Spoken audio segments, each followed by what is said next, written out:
members of the Congressional Black Caucus, state and local elected officials, civil rights leaders, and Divine Nine leadership.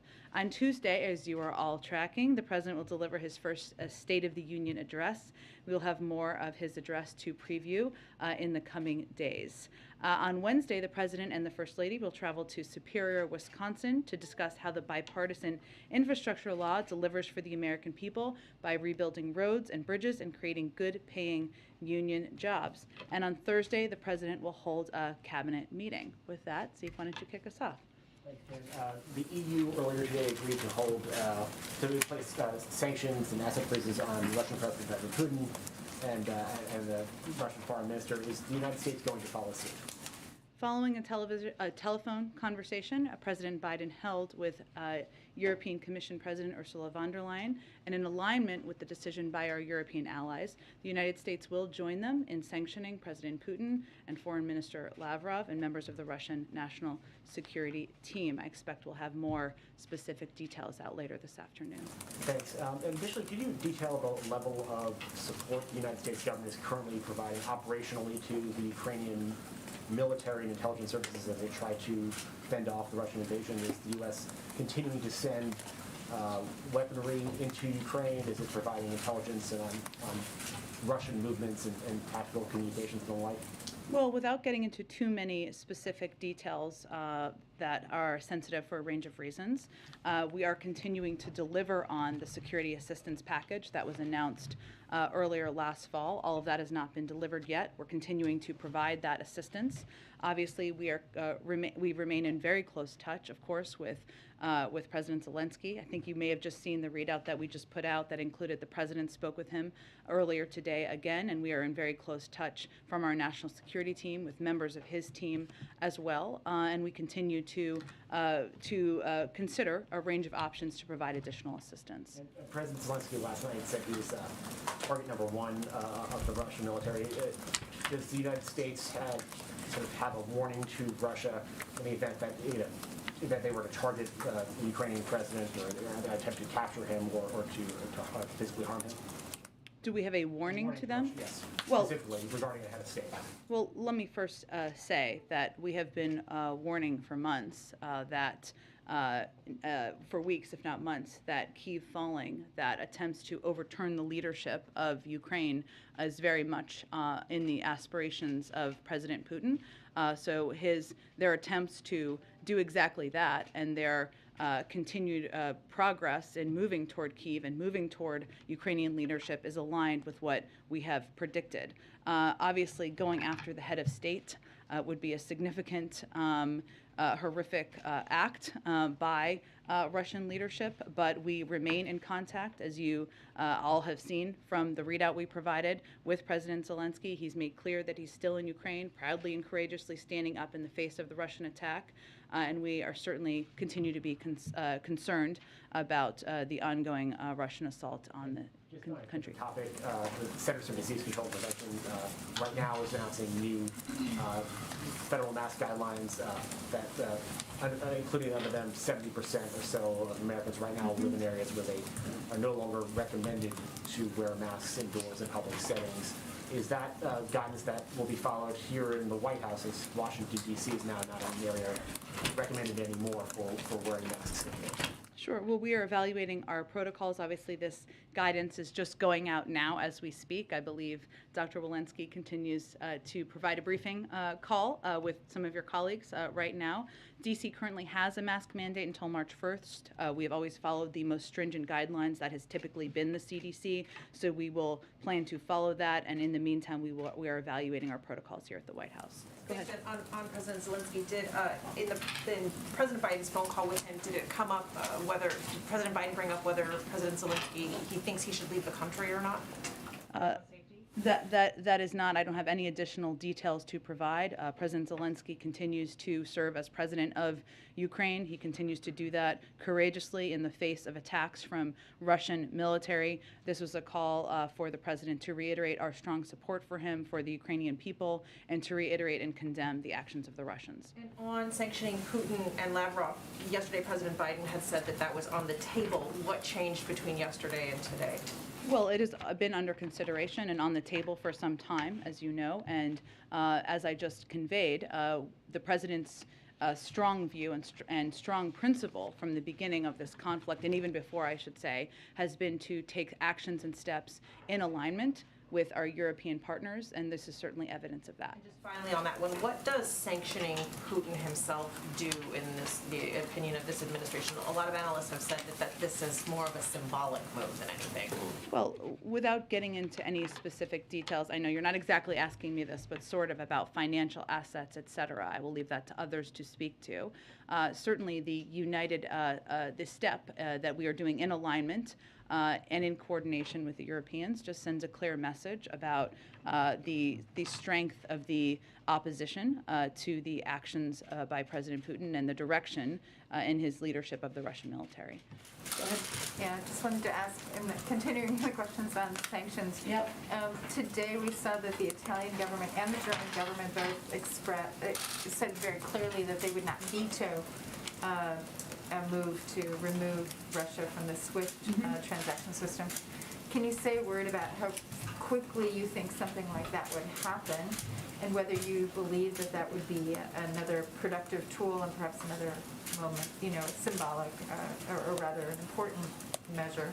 Sure. Well, again, the president's principle is taking steps in alignment. We are stronger together, especially as we stand in the face of the Russian military's actions and their invasion of Ukraine. As it relates to SWIFT, we've never taken that off the table, of course, and I'm certainly not taking it off the table today, so certainly there'll be ongoing discussions about that. As you know, SWIFT is a messaging service that connects 11,000 banks, and many would argue that there are ways that the Russian leadership could get around that over the course of time, but it certainly remains an option on the table. In terms of the timeline, I don't have anything to predict for you on that.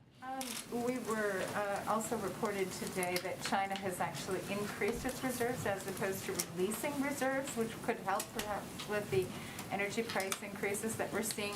Have you had, what do you think of that move? And then also, has there been any further communication? Does President Biden intend to talk to President Xi, or can you say a word about what you're doing in terms of trying to convince the Chinese to be supportive?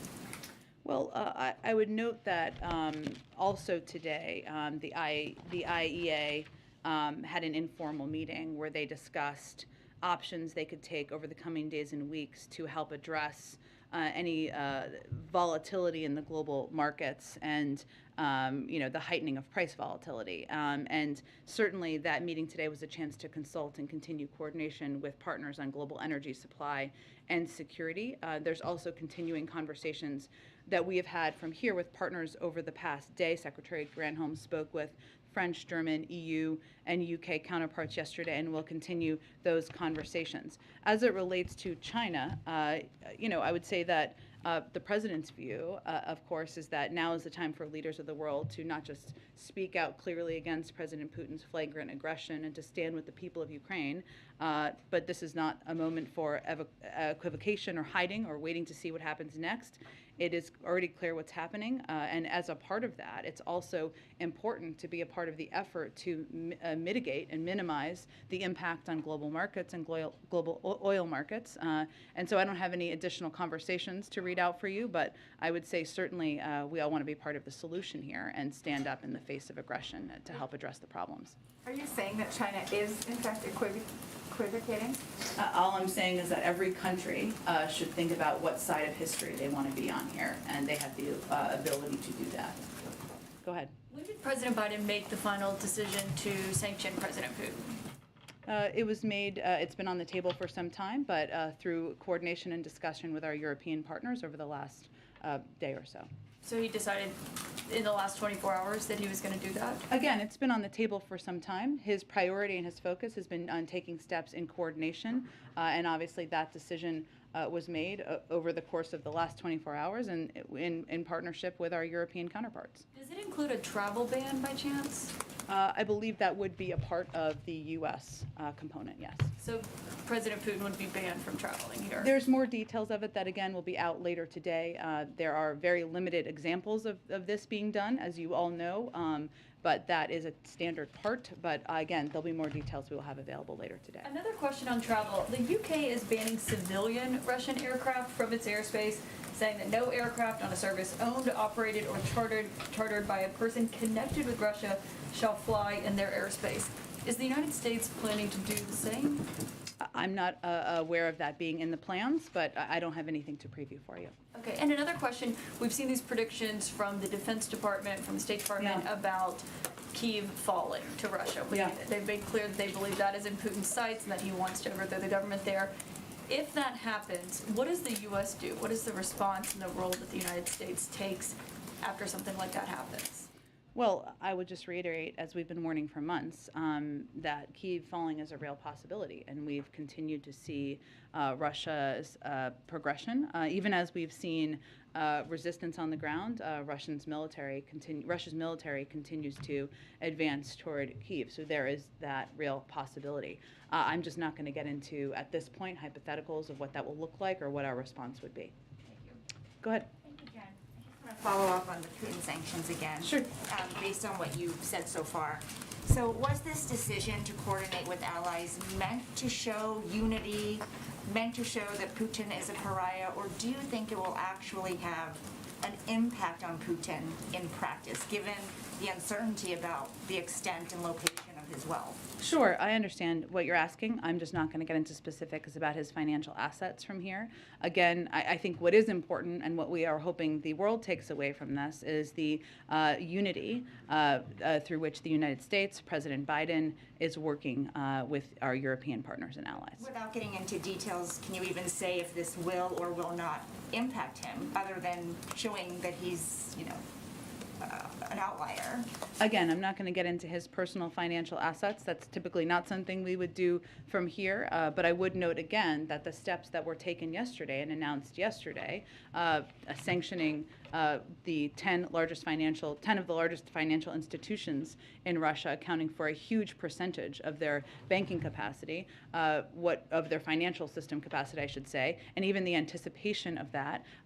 Has had an enormous impact on Russia, whether it's the currency, the ruble that has fallen, the markets, skyrocketing inflation in Russia. And we also have taken steps to sanction oligarchs around President Putin, people who have benefited from corruption and cronyism in the system, and even their family members to prevent them from having the capacity to move around their assets. And on the Supreme Court today, the day, it was exactly 2 years ago today that the president made a pledge that he would nominate a black woman to the Supreme Court. Did he factor the timing of that into his decision to announce it today? No. Okay. And then can you share any details about the process Sure. now that it's over? Finally, we're free. How long the interview or interviews were, what they talked about, what led the president to choose Judge Jackson over the other candidates? Sure. Well, I will share with you the details that we're comfortable sharing at this point in time. And obviously, Judge Jackson will be filling out a range of questionnaires. She will be testifying. She will be considered by the full Senate, and she will be asked a range of questions there. The president interviewed Judge Jackson, Judge Childs, and Judge Kruger on Monday, February 14th in person. He made his final decision and called Judge Jackson last evening. I would note it was after the press briefing last evening.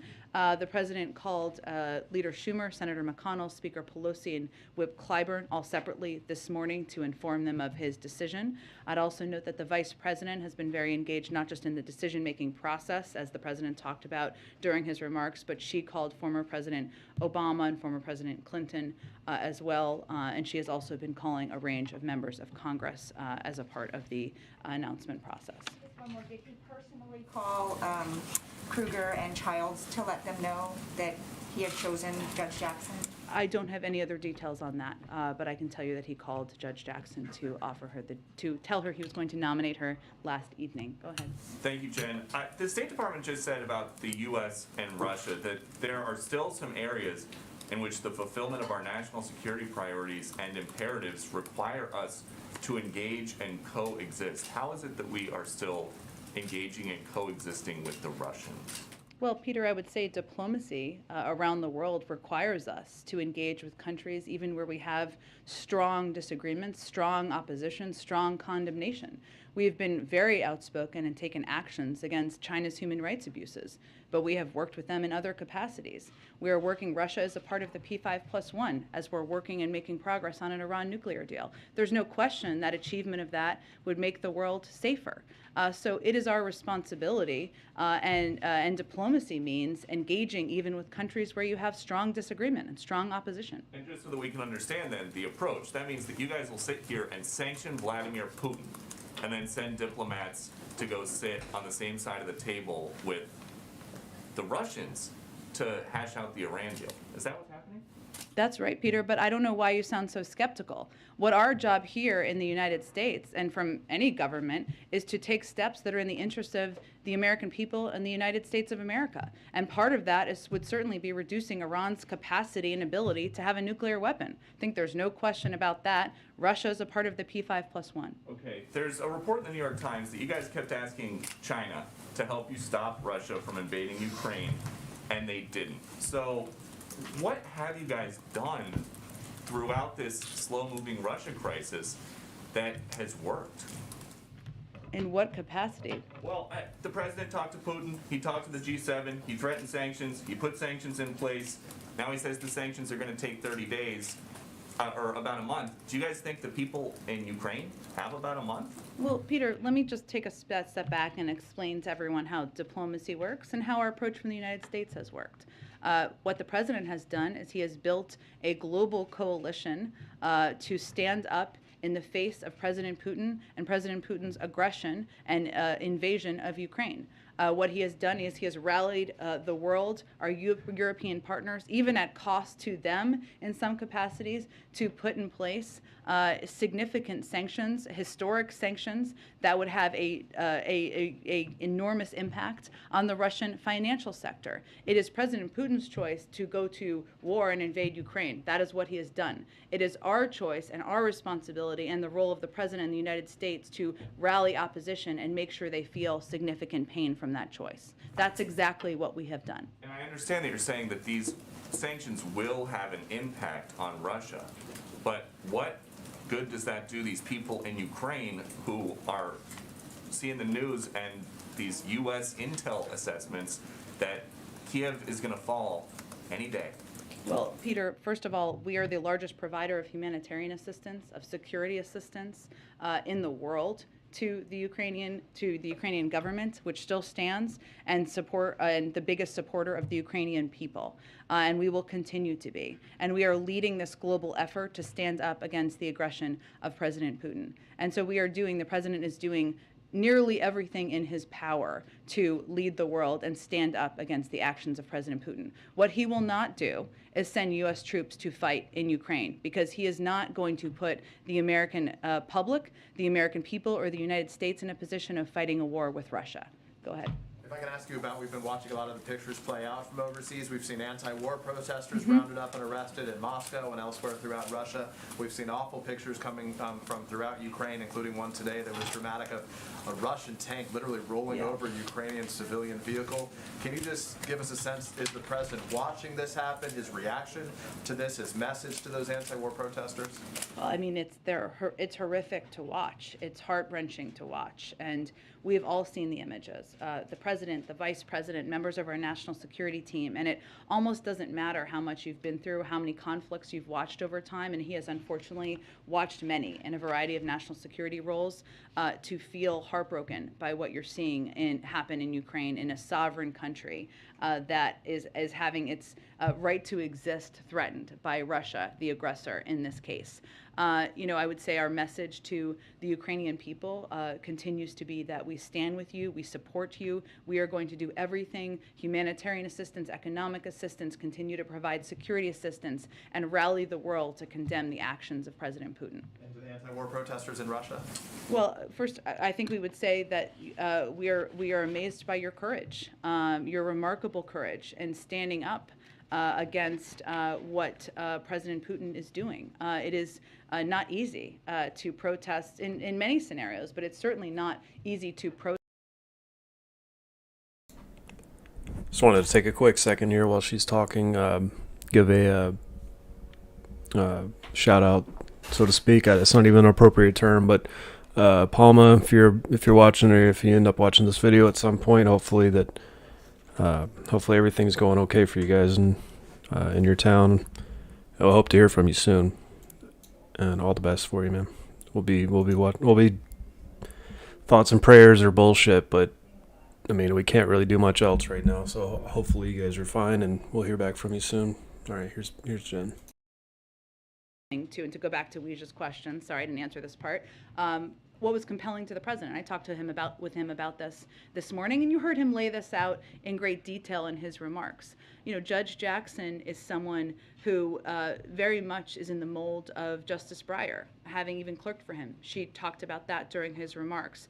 When she was confirmed as a district judge in 2013, Judge Breyer praised her for being a wise decision and swore her in. And even parts of their biography overlap, time on the Sentencing Commission, time as a federal judge. But it's also how she has approached her role as a judge that was very compelling to the president. She's issued opinions without regard to partisan considerations. She's ruled in favor of Republicans and Democrats. She's ruled for and against the government, regardless of whether the government is led by a Democratic president or a Republican president. Litigants, lawyers, and judges across the ideological spectrum appreciate her ability to be an impartial adjudicator, and that's exactly what you want as a judge. She's even clerked for 3 different federal judges who were appointed by presidents of different political parties. So I would just note all of that to suggest that anyone who is already ruling her out without even meeting with her, engaging with her, and reviewing her extensive record as a fair and just judge, there may be other reasons for that. So go ahead. Thanks. Do you have any update on the hostages that were reported to be taken at Chernobyl? I unfortunately don't have an update on that from here at this point. I can check for you after the briefing. Does the U.S. have any plans to speed up the refugee processing for Ukrainians that do want to come to the U.S., as they did with Afghans that wanted to come to the U.S.? Well, it's a slightly different circumstance, I will say, because our assessment is that the majority of refugees will want to go to neighboring countries in Europe, many of which have already conveyed publicly that they will accept any refugee who needs a home, whether it's Poland or Germany, and there are probably others who have made those comments. So we are really working in close lockstep with our European counterparts about what the needs are and how to help from our end meet those needs. That certainly means an openness to accepting refugees from Ukraine, but also making sure that all of these neighboring countries who are willing to welcome these refugees, have our support in that effort. Go ahead. Thanks, Jen. I know the White House has said the U.S. won't be sending troops into Ukraine to rescue Americans who are still there. So what is the U.S. doing about Americans who are still left in Ukraine as the situation gets more dire? Well, I will first start by saying that we have been warning for months now about the dire circumstances developing in Ukraine and conveying very directly to American citizens they should leave. We have also been in touch from the State Department with every American we can reach. I would point you to them for more specifics on that. And we continue to have the capacity to, help them in a range of ways, even as we don't have a diplomatic presence in Ukraine. We don't have people in the country right now, obviously, but they are in neighboring countries. I would really point you to the State Department for any more specifics. The president is obviously now going to be in Delaware this weekend. Can you share what he will be doing there? Will he be traveling with members of his national security team? Will he be receiving regular updates on Ukraine? Sure. He will have a meeting with members of his national security team tomorrow in Delaware. I will note that while every president can work from anywhere they are, because that is how presidencies are equipped, he is traveling to Delaware for the memorial service of a family member, and he will be, that is why he's traveling there this weekend. Go ahead. Just to follow up on that question, does the president have special secure facilities in Wilmington? We know that obviously at Camp David, that is something available. Given the national security crisis, is that something that is also available? The president has the capacity to make a secure call from anywhere he is, yes. Okay. And then on the Supreme Court, how important is it to the president that the Judge Jackson receives bipartisan support if she is confirmed, and how much political capital and time and energy is he personally going to put in to getting Republican support for her nomination?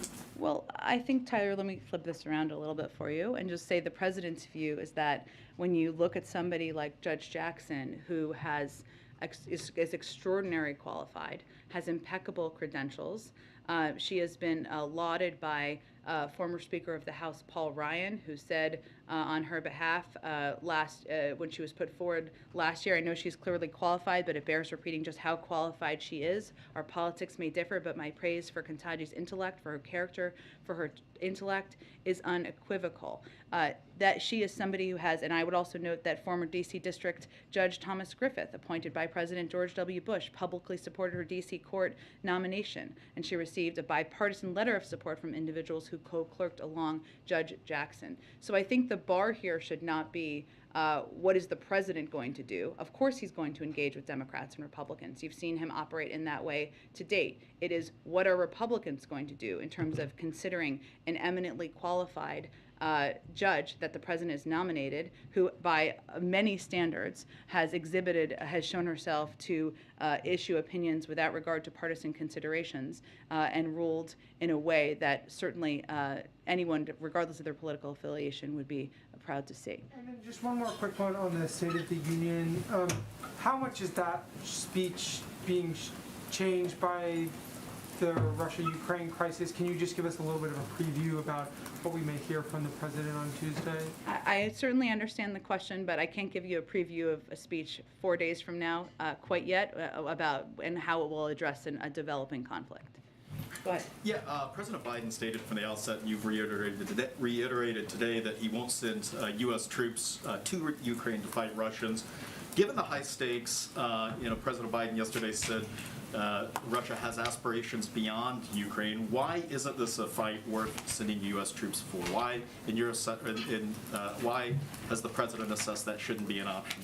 Well, I would say first it's important to note that we have certainly made clear, not just by words, but by actions, that we are going to continue to support and even plus up our support for NATO defense operations. And there was an announcement yesterday of an increase of additional 7,000 troops, and obviously there was a significant announcement made today by NATO.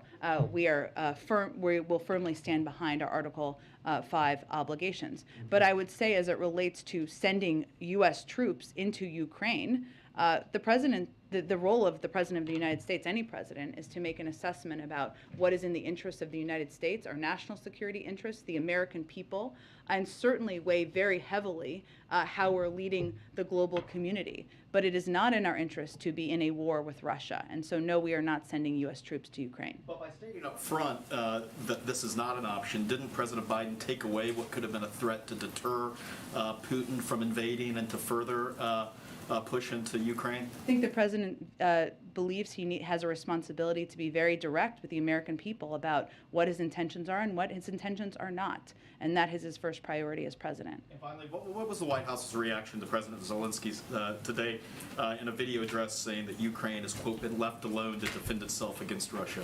Well, as you know, the president spoke with President Zelensky and made clear to him during that conversation that he commended his brave leadership, his brave actions, the brave actions of the Ukrainian people who are fighting to defend their country. He also conveyed our ongoing economic, humanitarian, and security support that we will continue to provide. So that is hardly standing on the sidelines. We are providing, again, the largest provider of security, economic, humanitarian assistance of any country in the world, and we will continue to support President Zelensky and the Ukrainian people. So the White House doesn't think he's been left alone?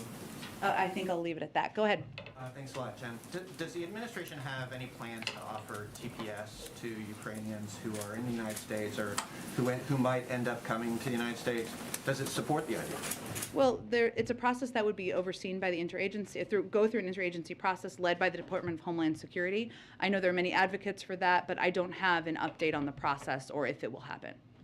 What plans does the administration, in regard to refugees, Sure. What plans does the administration have to take in, for the United States, to take in some refugees in the United States?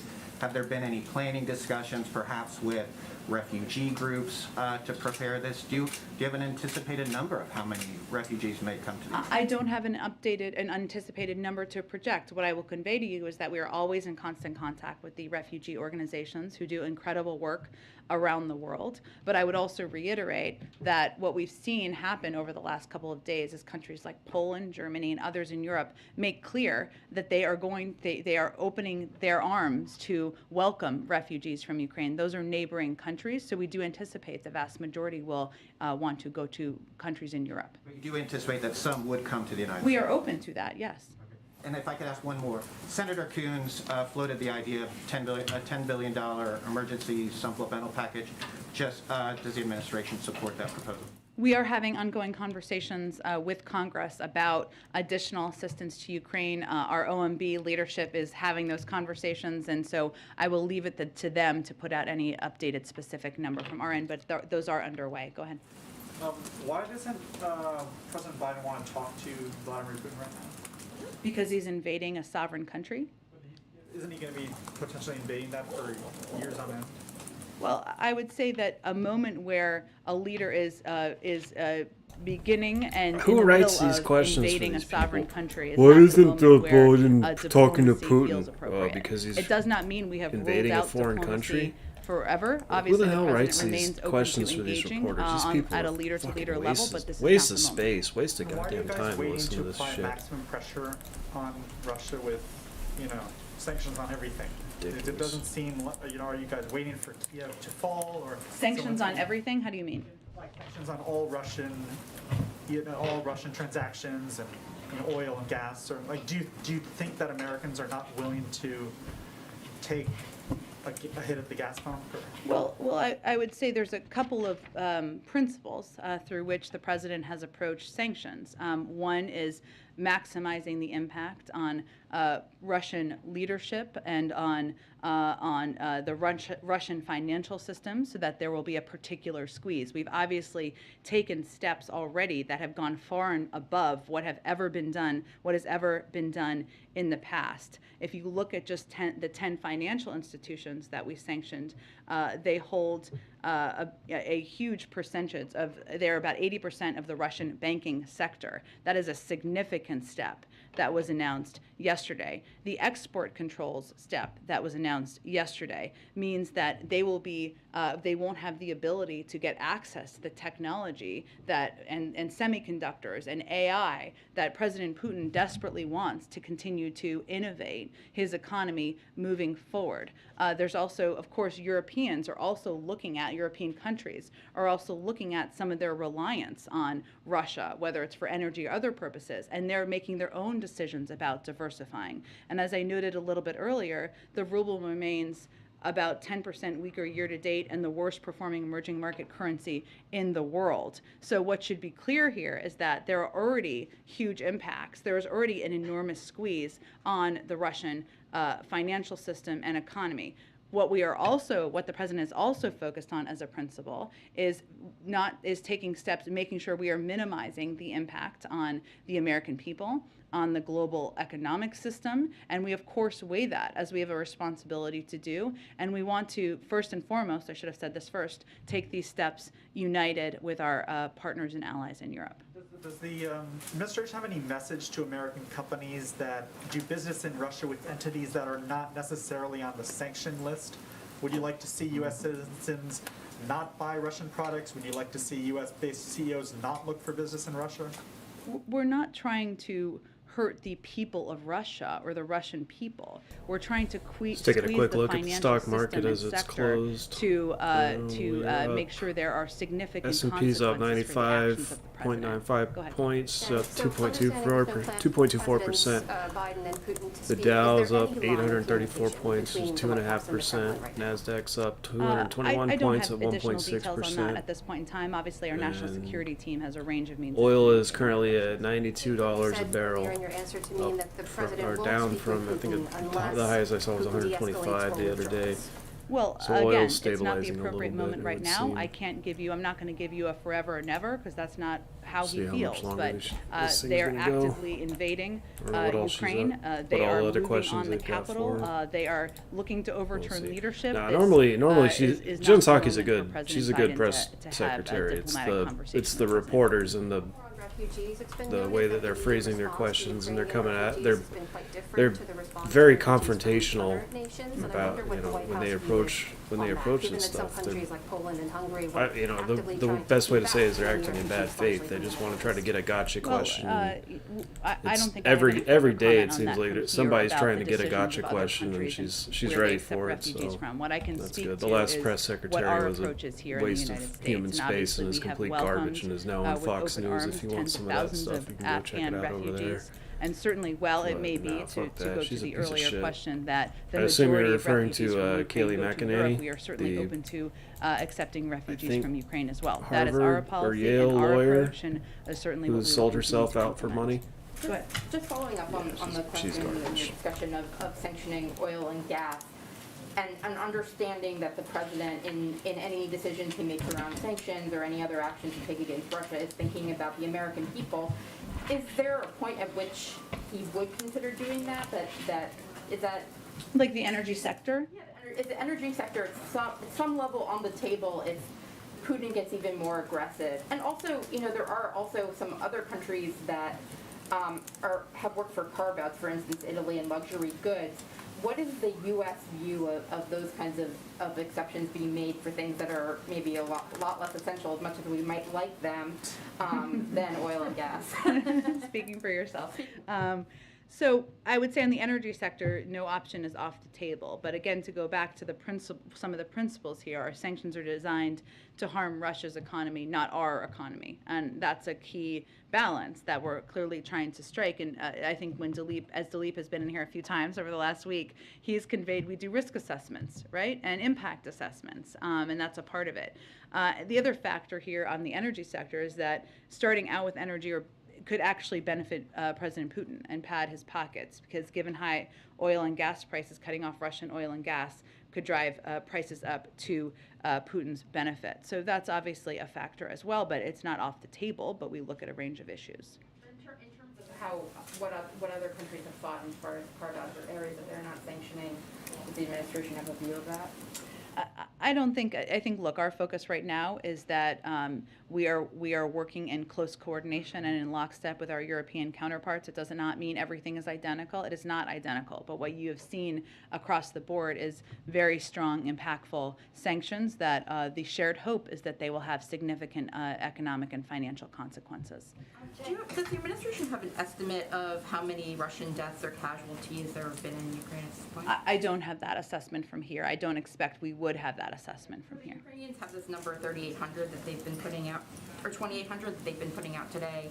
Do you have any sense of the accuracy or the order of magnitude? I don't have any assessment from here, and I don't anticipate we would. I know that the Department of Defense is doing regular or daily, nearly, briefings on kind of the movements and what they're seeing on the ground, but I don't believe even they were able to make an assessment of casualties earlier today. One more quick question on the Supreme Court process. You mentioned 3 candidates that he interviewed in person. Just want to make sure, those the only 3 candidates he interviewed in person? Did he interview any candidates virtually? Those are the candidates he interviewed. Okay. Yes. Okay, thank you. Yeah. Go ahead. Did you have another one? No. Okay. No. Go ahead.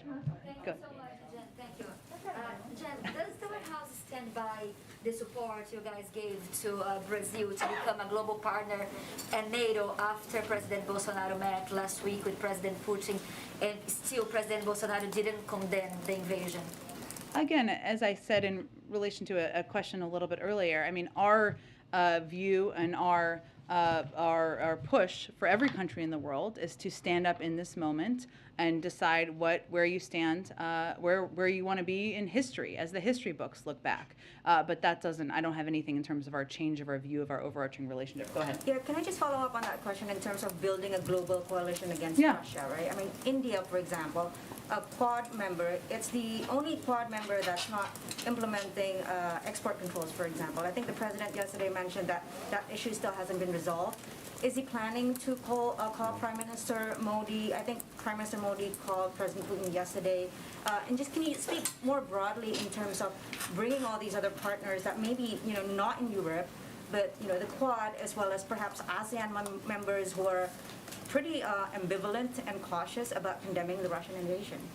I would say some were, but I wouldn't say the majority were. And we continue to engage with the Indians, with other ASEAN partners on both what we're seeing on the ground, our continued condemnation of the actions of President Putin in Ukraine, and we will continue to push others to follow suit. And just to follow up, Delta announced today that they're suspending code sharing with Aeroflot. Did the White House have anything to do with this decision? And are you urging other American companies to urge them to do the same? That's a decision by a private sector company, so I don't have any more comments More on on it. the State of the Union, Jen. Okay. Can you preview a little bit on the foreign policy portion of the President's State of the Union? I mean, obviously with the crisis in Ukraine, I know that you're not going to be able to preview that. But just in general, now with Ukraine, before that with the Afghanistan withdrawal, what can the President say to show that his foreign policy doctrine is succeeding? Well, without previewing the State of the Union, which we'll do later this evening or later this weekend. Sorry, it's kind of all one day that's running together. We will do later this weekend, I expect. So look ahead to that, or we'll have more to say later this weekend. It's also as it relates to Russia, Ukraine. We are unfortunately still in the middle of this conflict, right? We are in the middle of an active invasion. So I just can't give you a preview of what that will look like in the State of the Union. As it relates to how the president views his approach to foreign policy, the president has ran for president wanting to return America's seat at the world, wanting to return to a time where other leaders around the world could trust the word and the commitments of the United States. And what you have seen over the last few months is the president deliver on exactly that. He has been leading the effort in the world to stand up to Russia, stand up to the efforts, the aggression, the invasion of a sovereign country. Well, I'm not going to get into the specifics of what is going to be in the State of the Union. That's exactly what he said he would do when he was running. Go ahead. So the president said he's doing everything he can to bring down energy prices, Yeah. gas prices here in the U.S. Is on the table then, or is he considering reversing some of the policies and regulations that they put into place that constricts the long-term supply of it to let Europe be more reliant on the U.S. for oil and natural gas? You mean like LNG exports or something like that? But also oil prices, allowing, opening up drilling again, reversing the ban on leases on federal lands? Well, I think what's important to note here, and I talked about this a little bit yesterday, is that there are a range of available oil leasing sites that oil companies are not utilizing. So you should ask them about that. The president's view on reducing our dependence on foreign oil, and actually his view is that this makes that case even stronger and diversifying the range of means of energy production everywhere around the world. As it relates to LNG exports, I don't have anything new on that. Our focus right now is on working with or engaging with a range of countries. I mentioned Japan yesterday, and having conversations with others who may have the availability of supply, natural gas supply, that was coming from the United States to provide to Europe in this time where they need it. And we're seeing some encouraging developments on that front. One more thing on OPEC. OPEC is making moves now to get ready to include Iranian oil if the U.S. is successful with the Iran nuclear deal. Would the president then welcome Iranian oil coming into the U.S. to lower gas prices? Well, again, we're not quite at the point of a final deal on the nuclear deal, so we will talk about that if we get to that point. Let's see, go ahead. Thanks, Jen. You've talked a couple times about the U.S. engaging in diplomacy with Russia going forward. When he announced the sanctions today against Putin and Lavrov, the British Prime Minister told NATO leaders that there could be no normalization with Russia after the attack on Ukraine. Does this administration share that view? Well, again, in this moment, I've conveyed pretty clearly the president has no intentions at this moment to engage with President Putin. He was just sanctioned. We just made a decision in coordination, in close lockstep with the Europeans, to sanction him ahead of state. That is a very rare step to take. And obviously, we've issued significant sanctions that cover 80% of the financial sector. So, no, we're not in a business as usual moment at this point in time. And obviously, de-escalation would help return us to a state where that could proceed. The White House right now believe that President Zelensky is safe in Kyiv? We are in close touch with him. Well, I'm not going to give you updates on his security state. Certainly the president just spoke with him earlier today, and he continues to be the president of Ukraine. Go ahead. Hi, in regards to the new CDC guidance on the pandemic, Yeah. which of course will then be the new Biden administration guidance, what will the message be to Americans in regards to these new metrics and the new guidance as to where we are in the pandemic? Well, I would say if you look at the specific of them, we are moving. The president, we've talked a little bit about how we want to move to a time and a place where we are, have the tools needed so that COVID and the pandemic do not disrupt our daily lives. Obviously, there's more. The president's been talking to his COVID team about exactly that. This is a part of that process, and we're moving forward in that process. As a result of this announcement today and these updated recommendations, today more than half the country, 70% of Americans, live in areas where the CDC no longer recommends universal masking.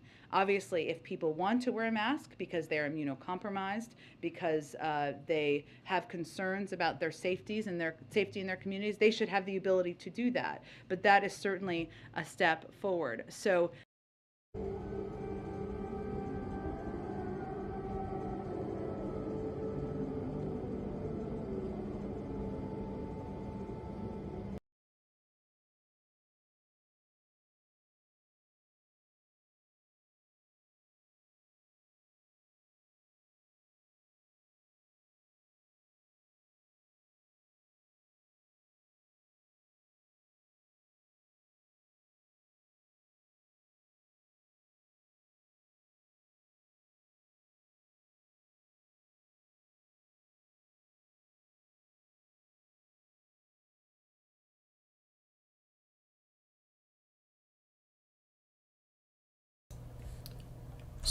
Just got her muted. They're not really talking about this right now, but on the Reddit live thread we got 4 minutes ago, Anonymous hacked Russia's Ministry of Defense database, including names, emails, and phone numbers. Data is available in the link. Download at your own risk.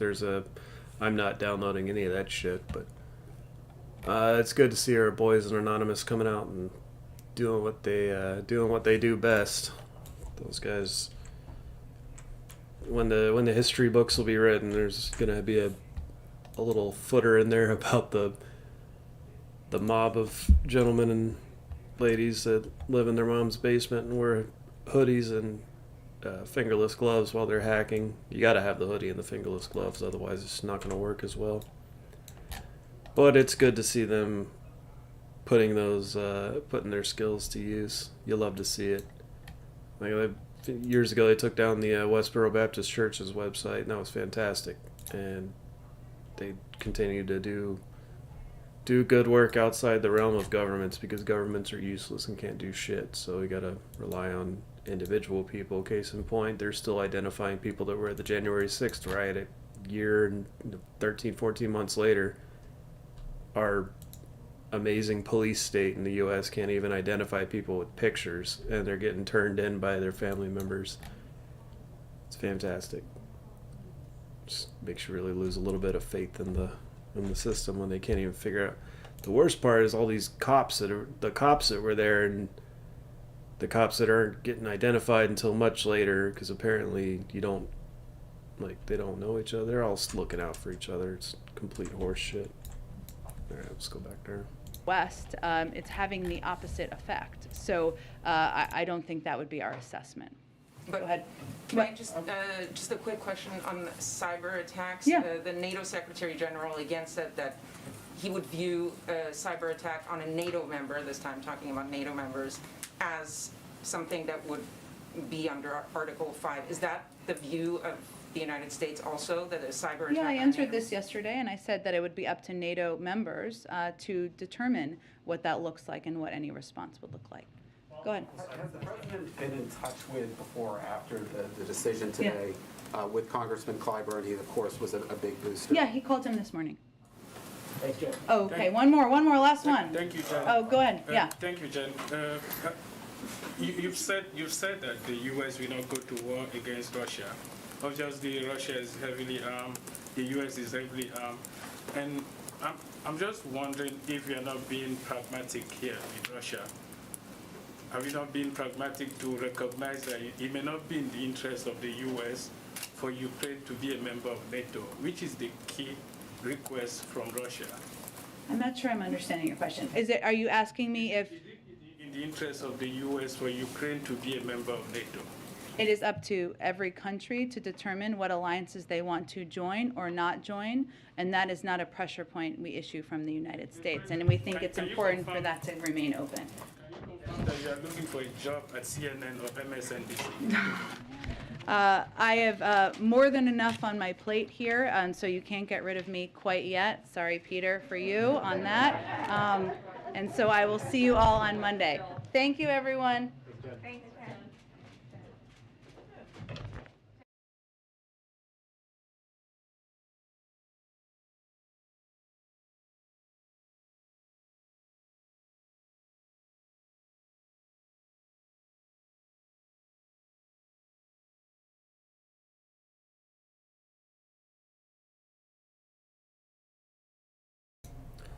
All right, that's gonna wrap it up for Jen Psaki's press briefing for today. It said they'll be back on Monday with another one, but I'm pretty sure there's a 99% chance that they're gonna be doing conferences over the weekend. So we'll be keeping an eye out for that. I'm gonna go ahead and cut the stream for now and come back a little bit later if something else major kicks off. Appreciate everybody that checked it out. And I really hope I don't have anything to report ever again about this, but the likelihood of that is very small. So we'll just take this stuff in as it happens and go from